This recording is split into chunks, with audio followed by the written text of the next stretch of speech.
Do you think I would steal children? Yes. Yes, I do. I'll give you a very fast answer. Yes. So we're going to work on Speedy Romeo's tone up. And he'll be here next Sunday to give you a faster pace. Am I creepy? All right. Whoa, I got the light. No, I'm just playing. No, somebody, next comedian. All right. We'll get the show going. This next comedian coming to the stage. She's been here all 3 times. She's very funny. She made her debut last Sunday. Hilarious. Love her. She's so delightful. She shook my hand with a smile. And I don't normally get smiles. They just look at me like, hi. And it's very intimidating. Or they say I intimidate them. Whatever. I'm a happy person. And I deserve laughter and happiness in my heart. Start clapping right now for the very lovely, very funny Miss Covin, y'all.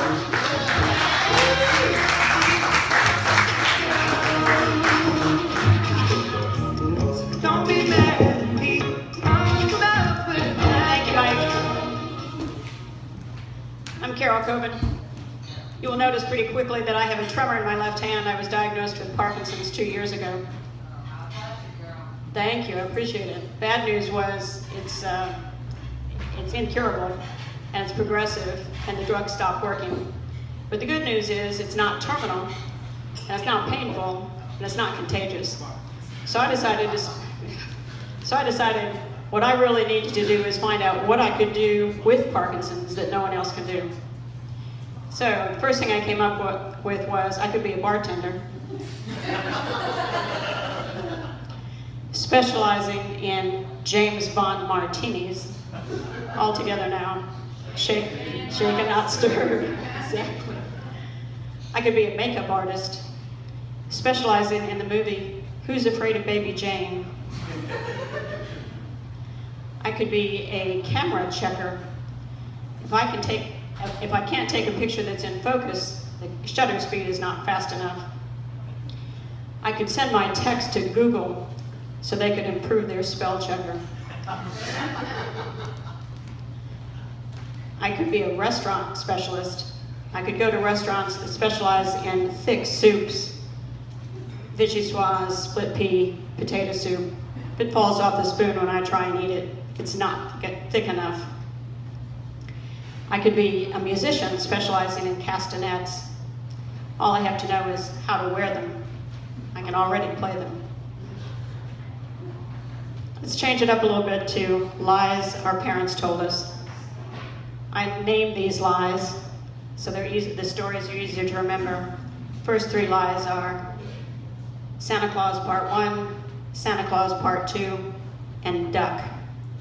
So Santa Claus Part 1. When I was 5, I burned my bedroom down to the heat-blistered walls. This was in November, and it occurred to me that Santa Claus lives in the North Pole. Remember, I was 5. And he shouldn't be affected by a fire in my house. So I started paying attention to what was going to be under the tree. And sure enough, we had a light Christmas. So that I learned right away who Santa Claus was. Santa Claus Part 2 was when my son was 7. We lived in Argentina for a year. And my Spanish teacher said, your son's 7, right? And I said, yes, he's 7. She said, so all of his friends are learning about Santa Claus right now back in the United States. He will be embarrassed if he doesn't know when he gets back home. You have to tell him. So I told him, and he said, I don't believe you. So I could hardly at that point say, well, have I ever lied to you before? So apparently I decided that I didn't want his childhood to end quite so easily. And so I tried to make candy canes. There was no food coloring. There was no candy thermometer. But I hung the candy canes on the tree. I used beet juice as food coloring. He took one look at those sickly, yellow, crooked, beet juice colored candy canes and said, okay, I believe you. The last lie is duck. I don't know if it's still true, but when I was little, parents gave their children ducks, little chicks, little rabbits for Easter. We had a duck. Now, come November, Thanksgiving, that duck was eating size. So my mother took it to a food processor and said, don't give me my own duck back. And we believed her when she told us we weren't eating our own duck. I'm going to change it up now. Let's talk about nipples. So I'm a 3-year breast cancer survivor. Thank you very much. So I went through the whole 9 yards, chemo, radiation, mastectomy. And I learned a lot about what was going on. Now, one of the things about cancer is it should come with a secretary. Because as soon as the doctor says cancer, all you hear is wah, wah, wah, wah, wah. Fortunately, that's right. So they recommend that you take someone with you to doctor's appointments, and I did that.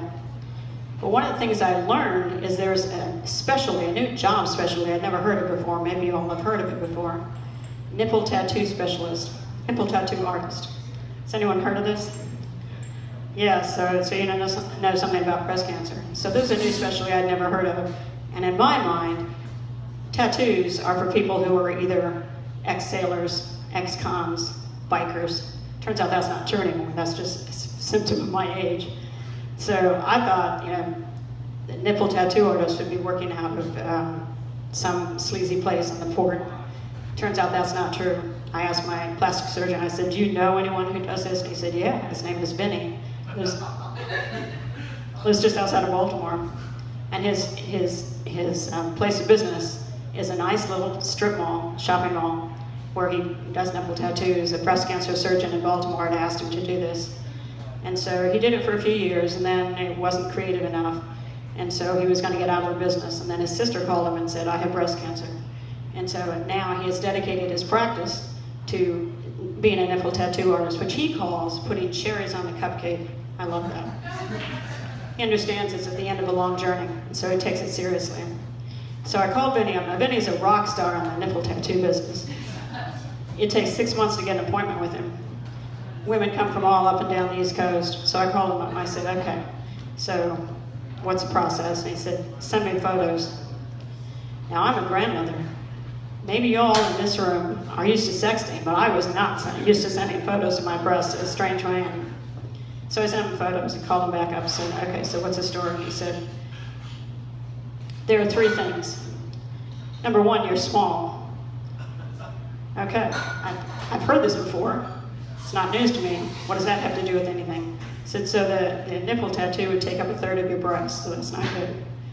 He said, okay, so what else? So he said, number 2, you're different heights. So sure, on the mastectomy side, I have a perky 20-year-old breast. On the implants, on the left side, I have a perky 40-year-old breast. He said, if I give you tattoos, it's like a car where its headlights are out of alignment. That doesn't sound good. He said, number 3, you're pale.